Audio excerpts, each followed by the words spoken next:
Tym Moss. You got some new moves down there. I change it up. That was like very Afro-Caribbean. I like that. You could have had like, yeah, really. That's really great. How are you today? How are you doing? I'm good. Welcome everybody to If These Walls Could Talk. I'm Tym Moss. And I'm Wendy Stuart, but you all know that by now, don't you? All right. We're really, really hard to forget. Really happy to be here with everybody today. Spring has sprung in New York, even though I heard it's going to plummet again. You know what? Just enjoy it while it's here. You can, but you know what? The flowers are blooming. They're not going to not bloom. So, right? We have to take all this amazing energy that's happening right now and just love it for what it is. Speaking of amazing energy, I'm going to let Tim tell you about last night. Oh my goodness. Last night, the past year, I'm the co-director of Project Transcend, and last night was the culmination of it. And it was beyond our expectations.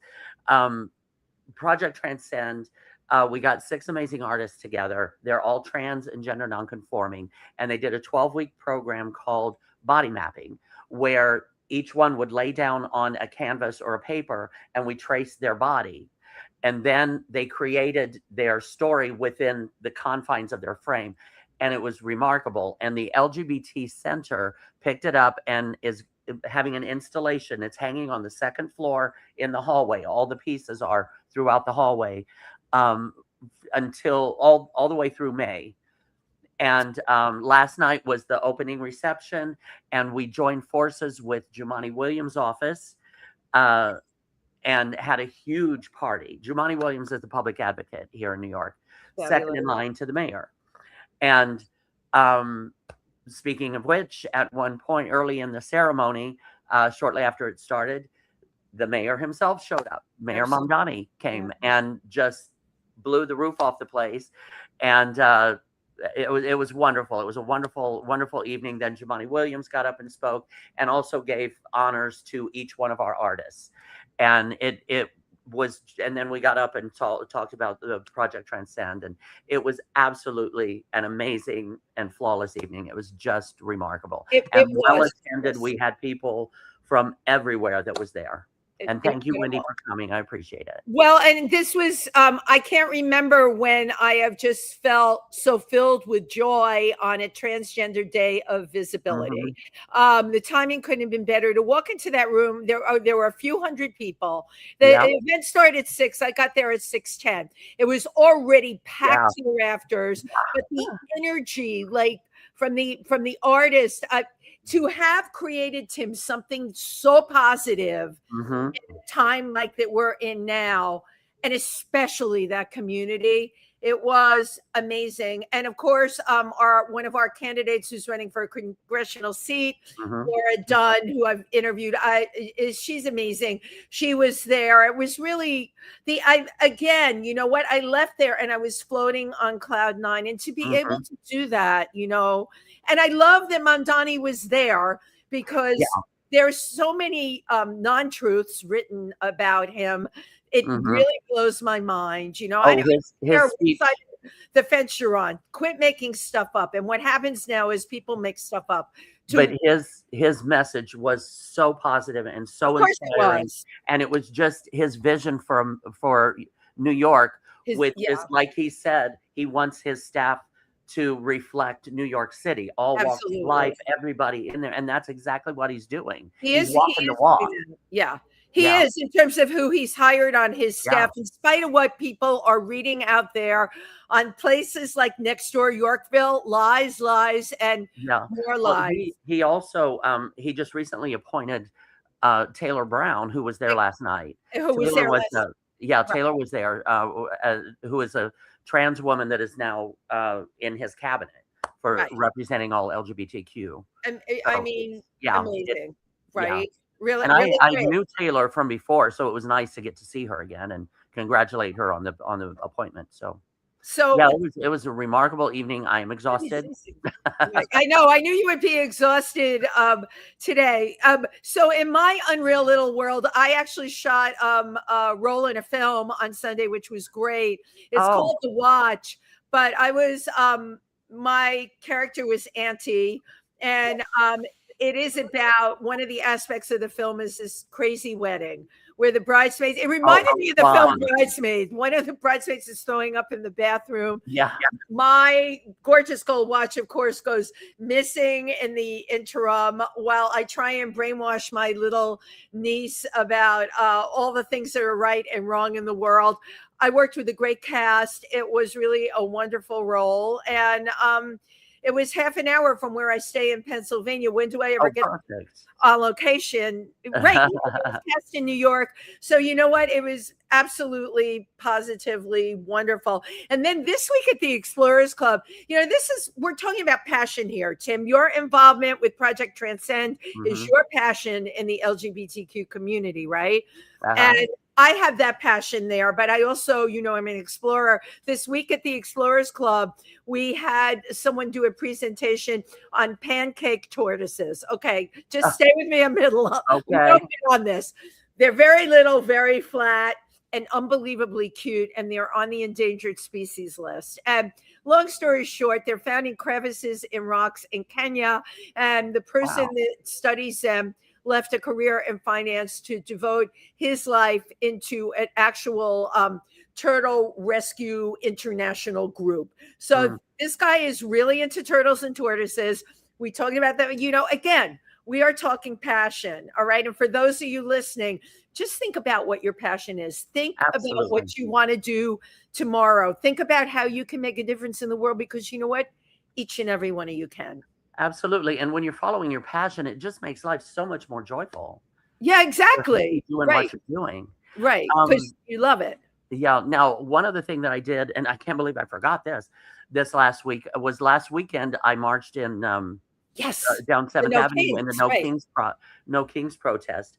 And I was actually marching with Jumaane Williams, the public advocate, and Letitia James, who's the Attorney General. I was in their group, and Robert De Niro was there, and Al Sharpton, and love it. It was really amazing. I've had really quite an amazing week. Now that I think about it. Think of all the high points. We did have in attendance in Pennsylvania 1,400 people. Oh, wonderful! In Milford that attended the protest, and nobody from the other side. Nobody vroom vroom vrooming their cars and trucks as they drove around and harassed people. It was great. And then of course New York, which is totally expected, completely turned it out. But if you looked all over the country and internationally. So, I mean, you know what? These times can be very challenging. We all know that, but man, I have such incredible hope. And all of these things were very inspiring and instilled hope. Yeah. You must feel like death warmed over today. Yeah, pretty much. Yeah. Pretty much. Well, we're just going to talk about all things that are just fabulous, like our guest today. Our guest today does absolutely everything. Yes, this is a multi-talented actor in film, TV, and theater. Also, audiobooks. Also, classical pianist. I'm not done yet. Runs a series, LGBTQ-oriented performances, and they've been running it at Pangea. It was weekly on Sundays, called Tales of the Underdog. And through their theater company called The Great Griffin. I don't think there's anything that our guest has left untouched, and we just love that. So put your hands together for the one and only David Beck. Yay! Yes. David. I can't hear anything. Oh no. Can you hear me? Yeah, we can hear you. And you can't hear us at all? I can't hear anything. You might need to, if you can text him, tell him maybe go out and come back in. Yeah, Tim and I will talk. So maybe the two of you can text. Yeah, Tim and I can talk. We have lots of things to talk about. Hi, everybody. Welcome to Talking with Wendy and Tim. No, I meant if you can text David and tell him to go out of the studio and enter back in, like sign back in. Okay. Because it was working earlier. I know it was working before, right? Let me. I think he's trying another device here. Yeah, okay. There we go. I can hear you now. Okay, great. Oh my God! Yes. Hi. Oh, this is an ugly view, but that's okay. No, we'll take it, David. You missed the best intro ever. David, the intro was really amazing. And guess what? You know I what? couldn't hear anything. I was like, oh, I hope that that's why I had another backup prepared, because I was like, maybe when I'm out of the waiting room, I'll be able to hear them, but no. So I didn't hear any of that intro. I'm so sorry. It's streaming fun. But you know what? You'll have the link from this. The link is archived right after the show. You can hear that glowing introduction. That's You're gonna love it so much. I can't You wait. want to edit it out for yourself and use it for something. But anyway, well, hi, welcome. Wendy. Hi, Tim. Hey. Hello, So David. I just firstly, right off the bat, I'm sure you have never, ever heard this. But do people mistake you like, oh, David Beckham? No, I thought you were going to tell me that I look like Patrick Wilson. Patrick Wilson is the one. I get that on the weekly, but I mean, listen, I would take either one of those boys. Yeah. What's too shabby, either one of them. The whole time I was doing the research, I kept seeing David Beck. I kept thinking David Beckham. David Beckham. Yeah. I know very little about David Beckham. I know he's married to Victoria Beckham, and he's a soccer. Yeah. And she's challenging. And then they have the whole family that's in turmoil. So you don't want to be any part of that. You just want to do your thing there, David Beck. So I'm really happy to have you on here today. Very excited. Your show that is going to be opening in Pangea April 12th, Old Fashioned Love Story. I love the name of it. An old fashioned love story. What makes it old fashioned?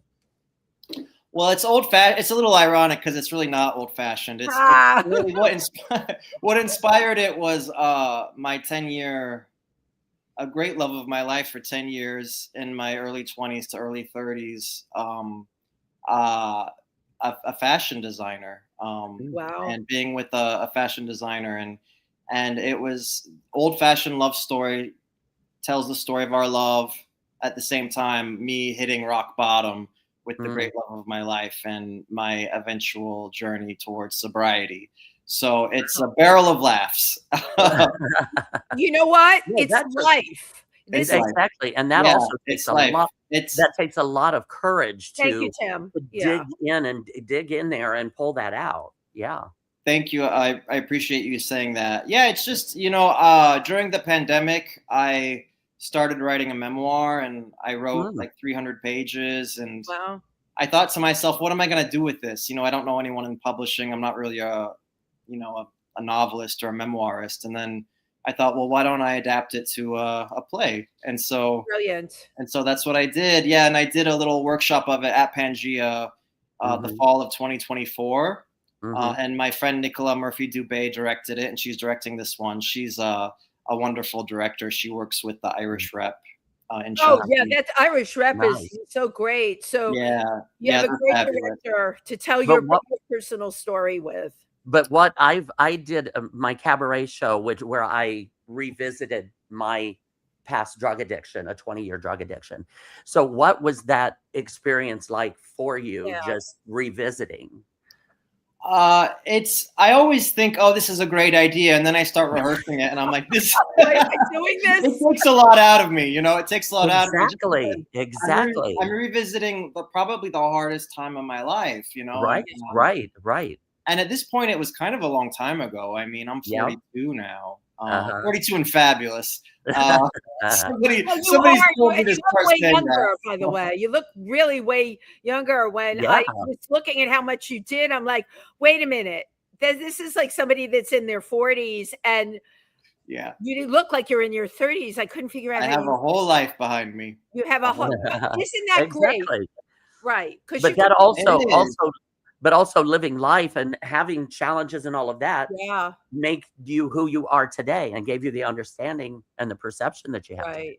Yeah, honestly, I used to lie about my age because, I know I have a baby face. And, when I was 30, I was still like being cast as teenagers. And oh, God. And I remember it was my 30th birthday. I was in Vermont doing Our Town, and my brother came to visit me.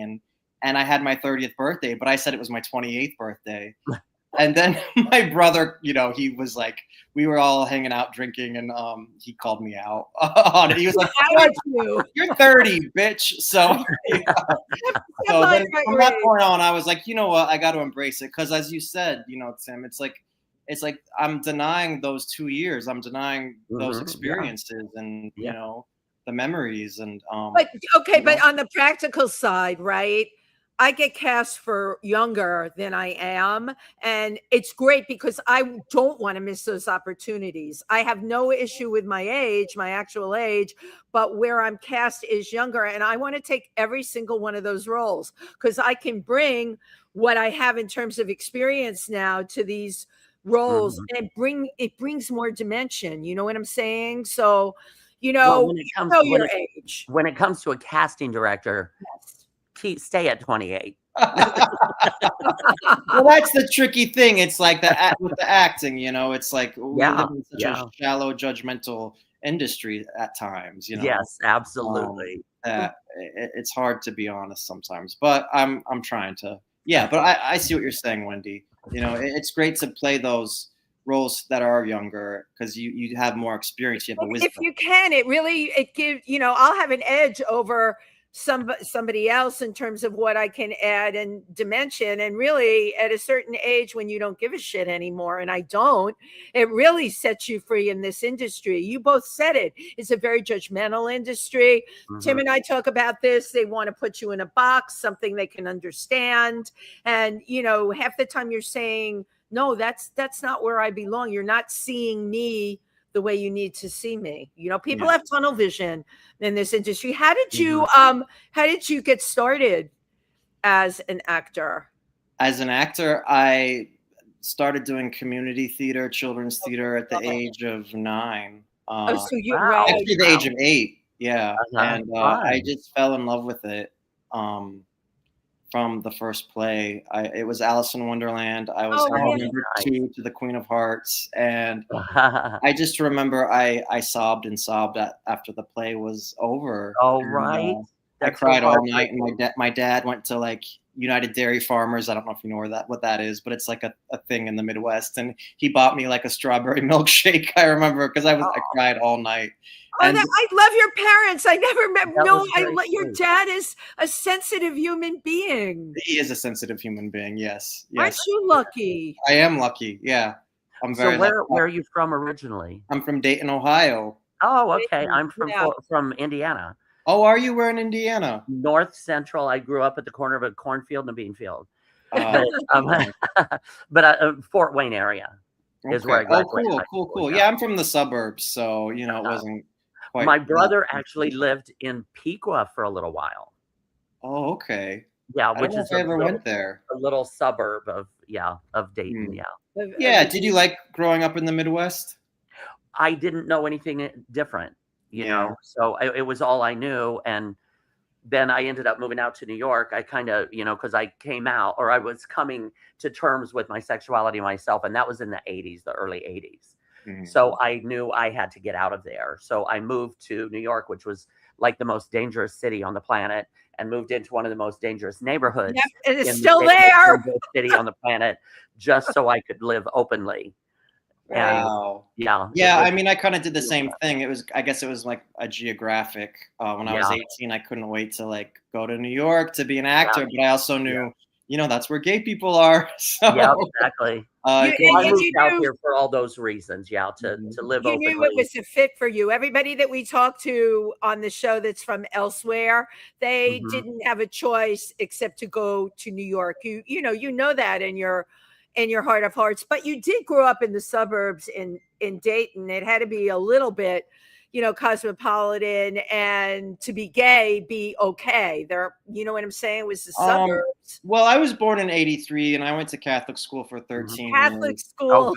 So I didn't really know anyone who was gay right. in Ohio. I mean, I'm sure there Right. definitely were people there, and there are many Yeah. more now, and it's really changed. It's evolved. I mean, it's still, some areas are becoming even more conservative. So I want to say some areas are worse, but overall, definitely bet we've come leaps and bounds Yeah. from the Yeah. '80s for sure. But yeah, it was tough, and my dad was very, very sensitive, but my mom was the Catholic side, Ah, and she especially had a really hard time with it at first.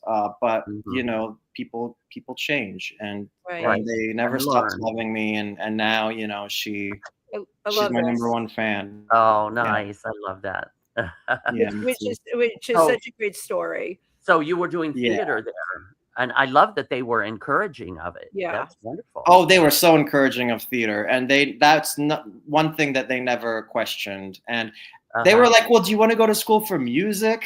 Or maybe, you know, so Wow. like another impossible field. That's the only thing that they Yeah, questioned.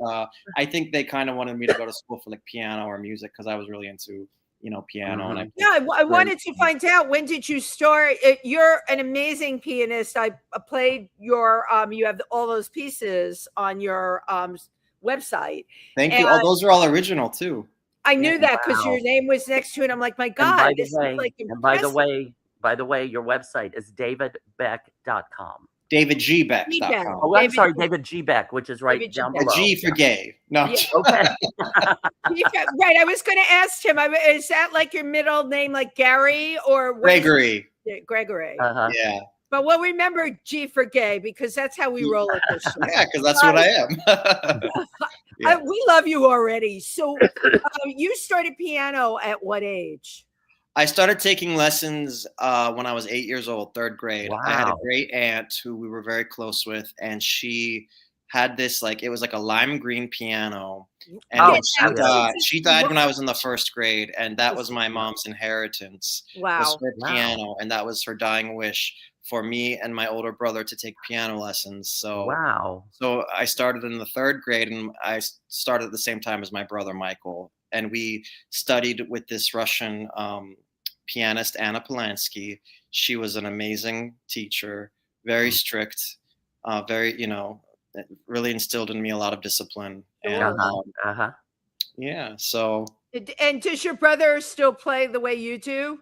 He does not play. No, his wife has never heard him play. Wow. And he was quite good. I mean, he was playing Tchaikovsky and, you know, wow. He was, I mean, for a while he was better than me just because he was older and, you know, things just, he was so smart. I hope he doesn't get mad for me saying this, but he's like one of the smartest people I know, and things just came naturally to him. Right. So I have a theory that he couldn't let his little brother be, you know, better at something that we both did. The competition thing, yeah. Yeah, because things, you know, he just excels at everything. But you're the one still playing the piano, which is, you know, a gift for all of us. Well, and that again is passion. I am. Yeah. I mean, I definitely use theater and music as a crux and as a I guess as an escape, you know, and especially in high school and junior high. And, you know, it was just a place where I could go and be myself and just hide from the real world. And safe. It's like a safe space. Right. Yeah. I mean, that's a line from my play, Old Fashioned Love Story. Like the piano is my sanctuary, you know? So it really is. So Old Fashioned Love Story, did you meet this person when you came to New York, or were you here a couple of years when the relationship started? What was the story behind that? Without giving too much away, because we want everybody to come to the show, which is April 12th, 7 p.m. at Pangea. That's right. I met him about a year after I graduated college. So I went to Marymount Manhattan College. Which, by the way, I know your president, Peter Nacarado. Do you really? He's my friend, yeah. Oh my goodness, I don't know Peter, but that's amazing. I love Marymount. And so Peter was on the board of the Hannah Q Dance Company that Tim knows, and I'm the MC for a lot of her shows. Plus, I've supported her all these years. But Peter is Marymount, of course. Yeah, well, you know, they're changing. They're becoming northeastern New York. Yeah, weren't they sold or partnered or whatever? Yeah, they I think they were bankrupt and then they got bought out by. All right, bankruptcy happens to the best schools, but where you started at Marymount. Yeah, so I went to drama school there, loved it, and I was there for 4 years, and then about a year later, I met. I changed the names in the play. So his name is Luca in the play. Wow. And we spent 10 years together. Yeah. Did you name him after Luca, who does the bar here at Pangea? Oh, no, because I changed the names before I knew Luca, but I love Luca at Pangea. He's amazing. We love Luca at Pangea. I didn't even think about that. I immediately went to that. I'm like, oh my God. He's awesome. He's the best. But this 10-year relationship that you had, what kinds of things Tim said it, and I've seen Tim's play, which is amazing. And the parts that Tim talks about addiction were so painful for me to watch him on stage talking about that. I could feel it in my body. For you, talking about what happened with the love of your life, and how did you deal when you were creating this piece? Like, how do you get through the emotional aspects of it, David? Yeah, that's a good question. Well, I started writing because I think this was before the pandemic when we were broken up. Because I was still in so much pain, I didn't know how to process it. So I was kind of just writing for myself, just to process what I was going through, because I'd never experienced something like that before. And then, so we broke up in 2017. I'm really, aging myself. But about a year later, I started dating somebody, and we only dated a couple months. But then, like, it ended, and I was gutted. I was shattered, and it wasn't about him. It was, I realized that I really hadn't healed from my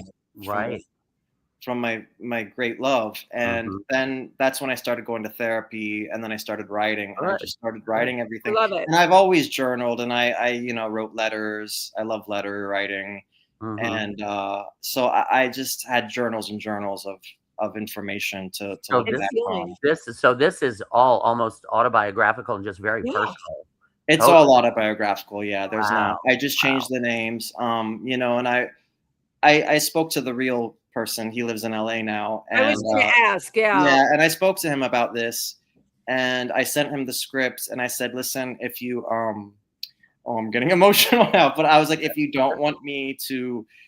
If you don't want me to do this, I won't do it, because I respect you, and I respect us and what we did. And if you want me to change anything, just let me know, and I'll change it. I'll take it out.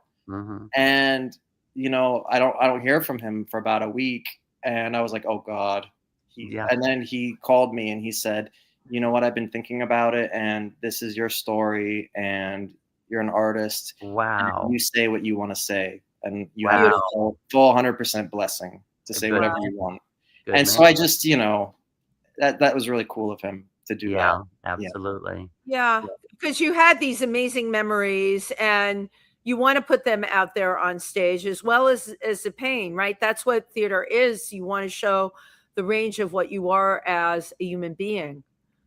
Yeah. And there's a lot of comedy in it too. There's a lot of humor. I mean, I try not to take myself so seriously these days. I was pretty self-important and melodramatic back in my drinking days. But I see there's been a lot of distance, so I can kind of look back and laugh at some moments. But there's some moments that were kind of scary and absolutely. Well, I'd love to share. Tim, do you think this is a good time to show the clip? I was just going to say that. Yes. Oh, nice! You got a clip. We got a clip. You sent me two. I have I'm sure the shorter one. I really, gets all your essence in it. I love it. Yeah, good scene. A good scene. I believe from.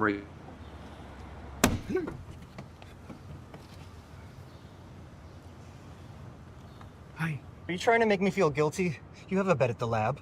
I want to stay close to help out. Isabel is obviously going through some sort of internal crisis. Oh, I wonder why that is. I miss running lines with you. I never thought I would, but I do.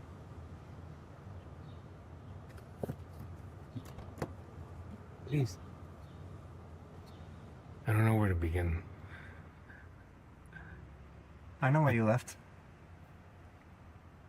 What? I should have danced with you. When? At the barbecue last summer. The one time you asked me to dance.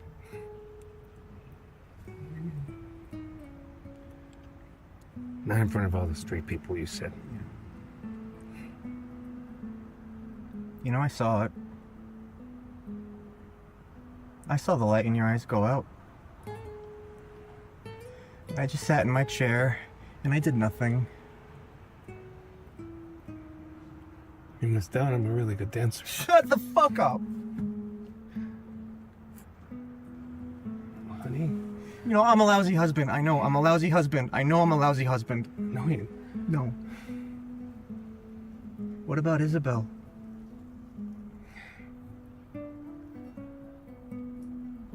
I'm so sorry, Denny. I didn't mean to hurt you or Isabel. That's the last thing I wanted to do. Yes, you did. No, Yes, you did. I love you.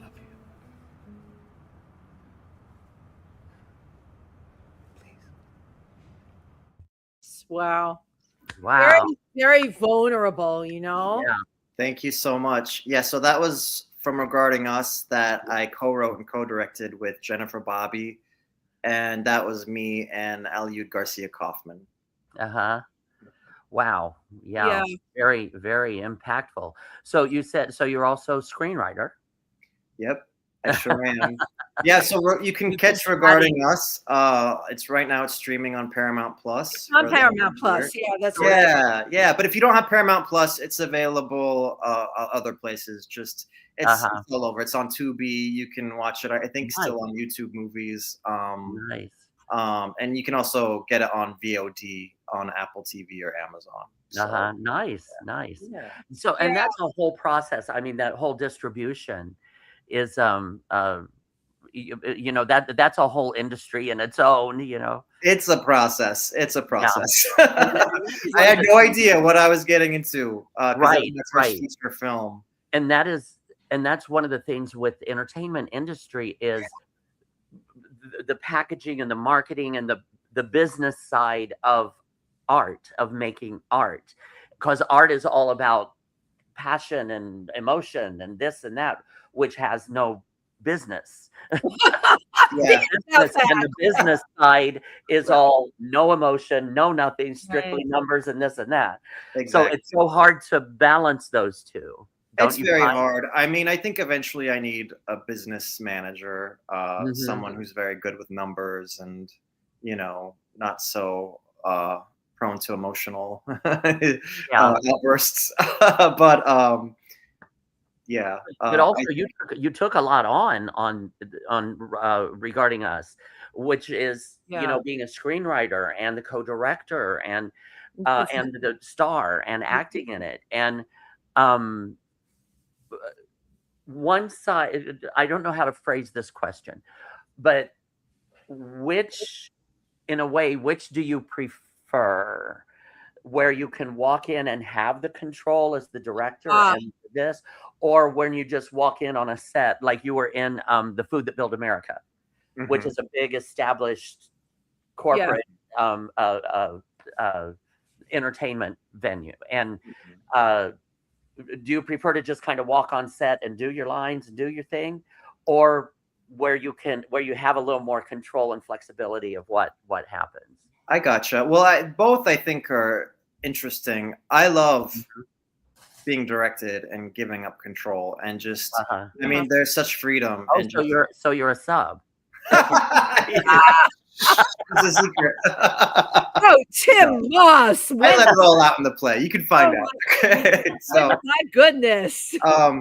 But no, I love that because there's a sense of freedom in that, and just being, you know, just having ownership of your little section, your piece of the puzzle, and how you can serve the greater story. That's so fun. And acting is, you know, that's how I get my kick. You know, that's how I get high. Right. I just did a staged reading of a play called The Pellico Trial. It was I don't know if you're familiar with the Pellico story. Very dark, heavy material about the couple in France. What is it about? Real quick. Yeah, I want to know. Trial. It was. It just happened, but this French couple, the husband had been drugging his wife. Oh, New York Times did a whole write-up on it. I totally know what you're talking about. Yeah. Yeah. He had been drugging her for over almost a decade, and then inviting random men he met online. Yeah. In a chat room entitled "Without Her Knowledge," and so I did a staged reading of that just the other day.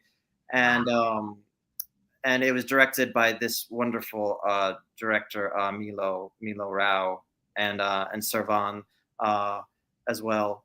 Her last name escapes me, but he was a legendary theater director in Europe, and it was just such a blessing just to be able to, like, you know, be in charge of my little part, not little part, Yeah. but you know what I mean. And, do and your I love favorite- that. Yeah. Yeah, but at the same time, it's like I did Regarding Us. I had all those positions on Regarding Us because it was a, independent film, low budget, and it really, I mean, that was sort of the B story that you heard about the gay relationship. The A story was about a trans woman, a Catholic school teacher who was fired from her job for being trans, and that's really what the story's about, and her relationship with our daughter, a little girl, and I just think, especially these days, there aren't enough stories, or hardly any now, that are being made, especially about trans people.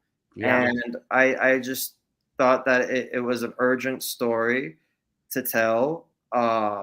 After we wrote the first draft, as I said, I went to Catholic school, and I found out that my high school English teacher was fired in the pandemic for being gay, because he was married to a man, and this happened after we wrote the first draft. So I was like, wow, this is life imitating art. He had been teaching there for over 20 years. Wait, was it Matthew LeBlanc? He was gay, nobody cared, but that's David, what I'm saying. Was it Matthew LeBlanc?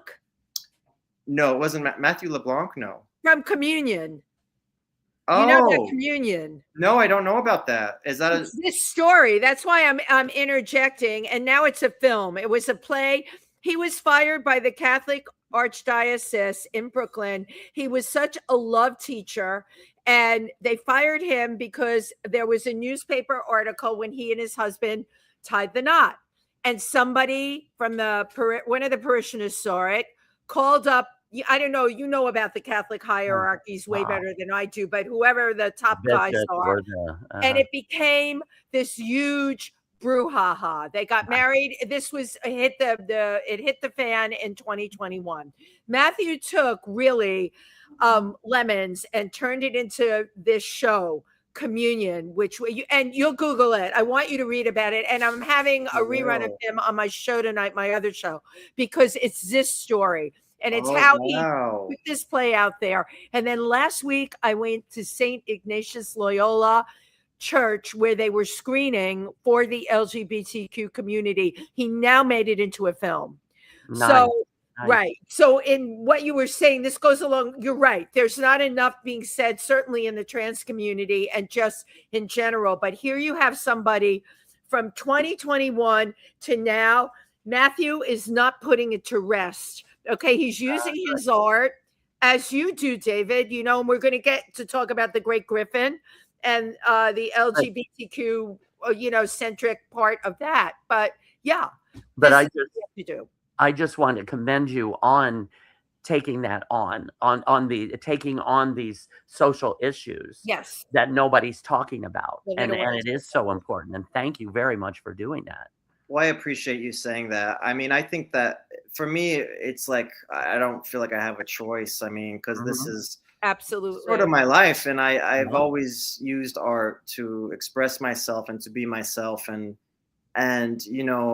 all my trans friends, I mean, so many of them say just by existing, that's a radical, that's activism, just by living, just by walking on the street. And it really is these days. So I kind of take my cue from them. It's great. And because you're an artist, you can put work out there and really, really pay it forward. And, we were talking about having power over projects. You have that power. I mean, I'm with you. So I was cast in a film. I was so happy. I was cast. I got a script. It was so easy. Other than having to do all of this, I call it, brother, can you spare a dime? Raise the money, cast the thing, write the thing, produce the thing, find the location for the thing. Cast the thing. Right. And then when you're all done with that, now you got to promote the thing. And I say to myself, it's like, oh my God, it was not this hard when I started in the industry. Now this is what it is. Yeah, you have to do everything on your own. And everyone's doing it, everyone is doing it. Yeah, it's true. But I mean, we have to make our own work because Absolutely. I mean, even when we get cast in things, and it's grateful to get a TV job, but for me, it's like, well, I have a 2-line thing on procedural, or which is great. I'm not gonna knock that, but it doesn't fill my soul. I know what you mean. Yeah. That's why I create things to fill my soul and to get my fix, because I have to. Mm-hmm. What made you form? I'm going to call it a theater group, but it is more than that. What made you form the Great Griffin? The Great Griffin. I guess what we were just talking about. I started it in 2016 because of just the egregious lack at the time of LGBTQ characters, and I just thought, this is just crazy, and so much of what we knew about trans people were played by cis men, cis straight men, and most of America at that time had never met a trans person, and probably still, if you ask the average American, they're like, I don't know any trans people. Absolutely. Although you just see them on TV as like villains every day, Yeah. But so that's, and I wanted to make work for myself and basically people I cared about, and that's why I started. And I started with I did a short film a couple years prior called For Francis, and I developed it with a production company called Star Films, Angelique, Letizia, and Joe Capozzi, and I was really proud of it. It got made, and that response after it was made, it was just, I don't know, people seemed so excited, and I was yeah. And so it kind of gave me the motivation and the courage. And Angelique really took me under her wing at that time, and she was like, well, here's how you structure a screenplay. And oh, nice. Yeah, she really helped me out with that, because I had no idea, because I just came from the world of theater, and I just sort of wrote this little story, and I was like, let's make a movie about it. And she was like, well, no, you're not, right, because because horses. Because they are two completely different mediums. Right. Exactly. But there are rules to each one, and there are ways of doing it. But a lot of people that come from theater think that the way you shoot a movie is like with theater, where you run the whole thing from beginning to end, and that's not the case. No, I mean, unless you have a great budget and can do those walk and talks or whatever. But it's not the case at all. It's a very different field. So that was sort of the start of my I guess obsession with filmmaking.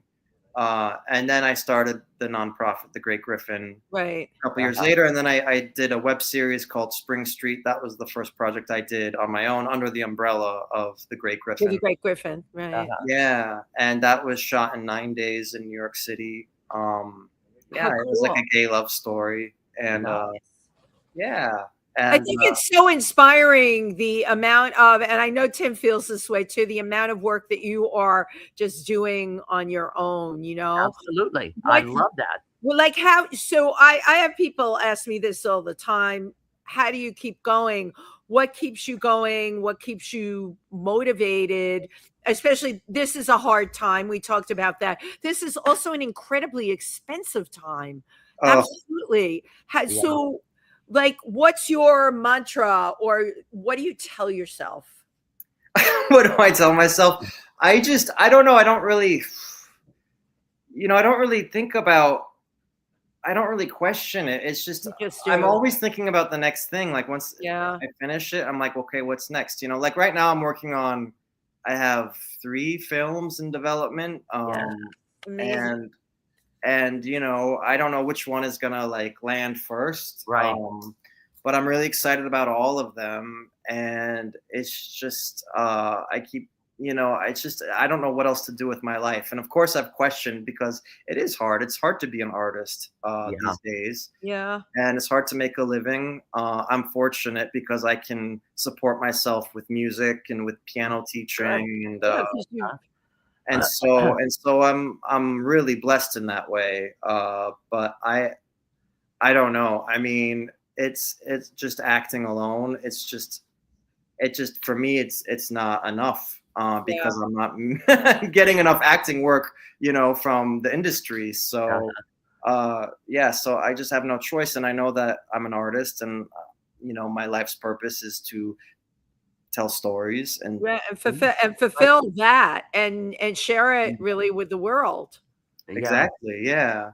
So you've done theater, you've done film and television, and again, some special skills. You got classical piano, acoustic guitar, of course. Oh, you're looking at my resume. Yeah, I play. I play a little guitar. Yeah, I played guitar in a couple of shows before. I had to learn how to play guitar first in high school. I was in the Will Rogers Follies. Oh, okay. I played Will Rogers. You were Will Rogers? Yeah. It's not a very fair musical to do in high school because he's like the whole show, you know? I mean, it was fun for me, but it's great for you. What a great role. It was a great role, yeah. But I mean, it wasn't really fair to do in high school. You know, it's not very democratic. But David, there's no fairness in high school, okay? Not really an ensemble piece. It's true. But the next year we did Into the Woods, so that was very. Oh, there you go. Okay.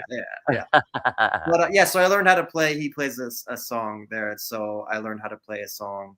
I played for a couple theater performances. Now, one thing I wanted to talk to you about are your dialects. Oh, I am not that good at dialects. Like you have British, I can do kind of a British accent, but I have no idea what part of Britain I'm doing. You know. And you've got like Cockney. Give me some little Cockney. Yeah. Oh, you got a little bit of Cockney there. I don't know. That's I'm really good. Old-fashioned love story. April 12th at 7 p.m. at Pangea. Yeah. That's unrehearsed, but and Irish. Do a little Irish. Oh, Irish. Oh God, that's hard to do. That's like the worst one for me too. A little brogue, though. A little brogue. A little brogue. Let me. There you go. I got this random book. When I was young, the curtains moved it. It was all still summer. All the windows open, and I thought I can move that easily. I thought my dream had lasted for years. My Irish friends are probably like, that's like Lucky Charms. You know what? You had me totally convinced. I'm buying it. Right? All right. Yeah, and you do audiobooks also. I have. I haven't done in a while, but I've have done all these skills. I've done 12 audiobooks, at the Library for the Blind. The Andrew High School Library on 20th Street. Yeah.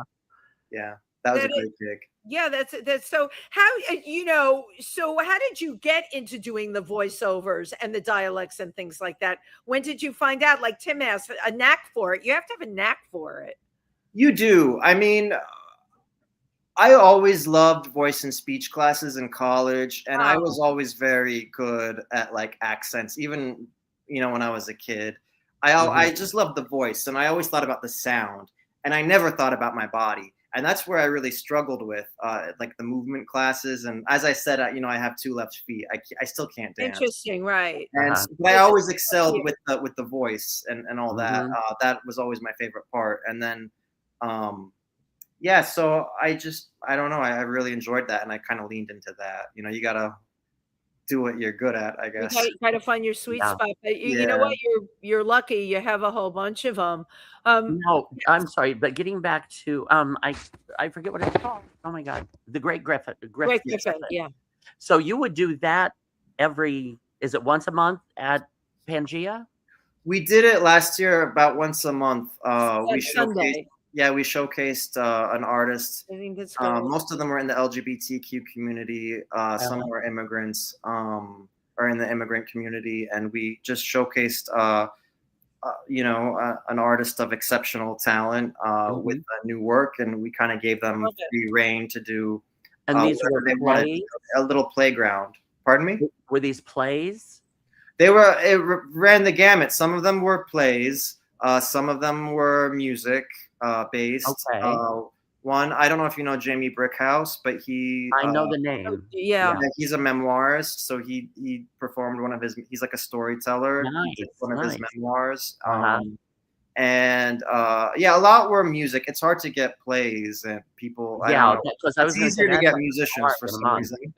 But I love that. And I love that storytelling. Yeah, I love that concept. That's brilliant. Yeah.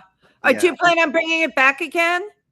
I would love to. It was a lot of work. It was a lot of work trying to fill the house, and well, you're not doing. What are you doing? Are you in it? And I was like, I'm hosting. Yeah. So it's tough. So I gotta kind of be selective with what I work on. Yeah. But I love doing it, and I love Steven and everyone. Oh, right. It's Yeah. just amazing.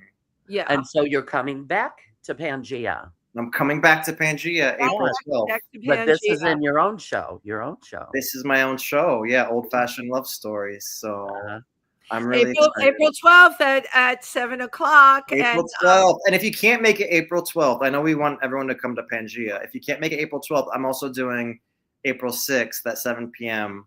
at the 28th Street Theater at Ta-Da. So that's Ta-Da. It's at Emerging Artists. Emerging Arts. Yeah, Yes, it's with the those Spark are Theater great. Festival. Yeah, So I did we've actually got my some- one-man show there. Yeah. The We've one about got my some addiction. comments here, which we like to read the comments and thank people that tuned in today. Let's see. First up, our one and only Savannah Lauren. Oh, thank you for tuning in. Good to see you on here, Savannah.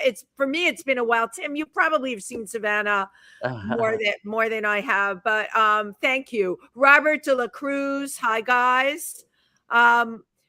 Mamo Cabrera, that's hello from you. Glenn Matheson, hello, Tim Moss. Is that one of yours, Tim? Glenn Matheson? Glenn, yeah. Yeah. Hi, Glenn. And of course, the infamous Richard Skipper, who we love and adore. You show how Jamie Brickhouse on your podcast. Yeah, he'd be a great guest. He'd be a great guest. Okay, so just connect us. You know how we work here, Richard. You can reach out, give me the email. I rock and roll it, and I totally will follow up with that. So in your 5-year plan, David, because you have to have one, we all have to have one. In my 5-year plan, I see a Netflix series. Isn't that dreaming? But I keep amazing. That's great. Right. Because I see the same people. They're not well-known actors, but they're the same group. So obviously these people have representation that's getting them there. That's where I'm going with that. So that's my 5-year plan. What's your 5-year plan? Oh, that's a great question. Well, I would also love a series. Maybe not Netflix, HBO, but I don't know. It's all going to be the same in 5 years, isn't it? Yeah, right. Maybe not. Yeah, but I would love that. I mean, I would love to keep doing films. I have a film about Tchaikovsky that I'm directing that I'm really passionate about. You're directing it. Amazing. Wow. Yeah. Wow. And you're also acting in it? No, I'm not acting in this one. Oh, okay. Yeah, you're not playing piano or anything. No. It's there's not really a part for me in it, so not like a good age range for any of the characters. Okay. But I would love to get an amazing actor. I'm not going to say the name because I don't want to jinx it for Tchaikovsky. And I would love to do that, and then I would love to get my other film off the ground too. So that'll probably take me 5 years. Right. Well, what is the process? Because you have quite a bit of things, quote unquote, in development in the works. What is the process to put together the backing that you need for this? What's your process? Well, for me, it starts with the script, and it's getting the script in just excellent, undeniable shape. And once, I feel like it's been vetted by people I trust. And you pass it around to people. Yeah.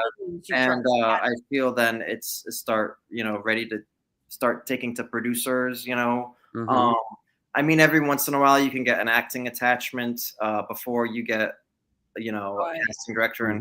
But that's tricky, and that's very, you kind of have to have it in, I blindly kind of reached out to an agent with a kind of a big actor, B-list movie. I don't want to say B-list, and then she was like, "Come back to me when it's a real movie." So, I guess she told you. Huh? Yeah, she told me, this manager. So, oh God. Yeah, so it all depends. Sometimes you get this before this or this before that, but it's like the Wild West, independent. It is. Yeah. You never know where you're going to get the money from. It can come from, right. Sometimes you don't have any, and then the next day you have, $100,000. Sometimes it's like pulling at straws. I call it pulling it udders on a cow. Yes. That's a nice shirt. Just gonna squirt more milk out than Gotta milk it. You do. That's Yeah. a good analogy. Yeah, our good friend Cecily Williams. Cecily, amazing voice. Just Hi, said, Cecily. yeah, she's an incredible singer. She just had a great show. Yeah, and thank you. She's really an amazing singer. You Yes, know? she is. Yes, Like she you, David, we are lucky. We're surrounded. We've built this world with very talented people that are also incredible human beings, right? Mhm. And that's all you can ask for, right? To build a world that is like that. Yeah, that's it. That's what it's all about. It's all about the people, you know, and the community. And Community, right? yeah, because if you're not working with people who you enjoy spending time with, then what are you doing with your life? Absolutely. Exactly. Absolutely. And I know sometimes it can be hard because there are egos and all that, but Yeah. like, come on, people. Mhm. Yeah. Like, we're I all was- here for the common good. We're all trying to like make it good. Absolutely. Absolutely. And I'm a huge one for collaborating. I love to collaborate. Tim loves it. And- I do too. You And know? I was telling Wendy also before this that you are my kind of person in the industry, because Right. you're somebody I would love to work with. I would Well, really- let's collaborate. Let's Collaborate. Tim do would it. love I'm to. down, totally down for that. Yeah, we got to meet up. Yeah. Absolutely, I'm down. Well, you know where to find us. We know where to find you. We know you're going to be here April 12th Absolutely. Yes. Or Get April your 6th. tickets or April 6th. or At- April 6th, ta-da. right? Emerging And artists. April 12th at Pangea, the 7 Yeah. o'clock show. Come see Yeah. David Beck in Old Fashioned Love Story. Yeah. Thank you so much for We being here with appreciate us this. today. I'm very excited we can make this happen. It was my For our pleasure. audience, David, of course, is in rehearsal. This is what we left out, the amount of rehearsing that people Yes. have to do on top of everything else. So we really appreciate your time today with us here. Mm-hmm. I'm happy to be here with you, and it's a pleasure meeting you both. And, Good to meet you. thank you for doing this podcast and highlighting different artists. Well, I started it because of the pandemic. I was sitting Yeah. in front of here with Tim under a heat lamp, Mm. not working. Yeah. We were going crazy, literally. I've never not worked, neither has Tim. And I'm like, we have to do something. And my PR people had all these well-known musicians, all their Mhm. tours were canceled. And I'm like, I have an idea. We can stream people. This is before you could bring people in, right? Yeah. I'm like, I can get anyone from LA. They're all Right. sitting home, right? Somebody very famous was growing shade vegetables in his garden. I remember, Tim, you had said to me, what are shade vegetables? I'm like, they're eggplants and they're called, I mean, you know what happened to people during the pandemic. They were really all out there and they were all delighted to do the show. And we were delighted to have them. And that's how it starts. You know this better than anyone, David. It starts with the seed germinating and not letting anything get in the way of what you want to do. So yeah, Mhm. onward and upward. Onward and upward. Onward and upward. Thank you for being here. Always great to see everyone who tuned in today. We will be back next week with another amazing person, Margot Channing, who a lot of you know and love, who is also going to be doing a show here and is a personal friend to all of us. And Margot was just at my event last night. Yep. So, Yep, absolutely. Center. And she is just amazing. We love what we do. Yep. Everyone have an incredible day. Take care. Bye-bye. Thank you.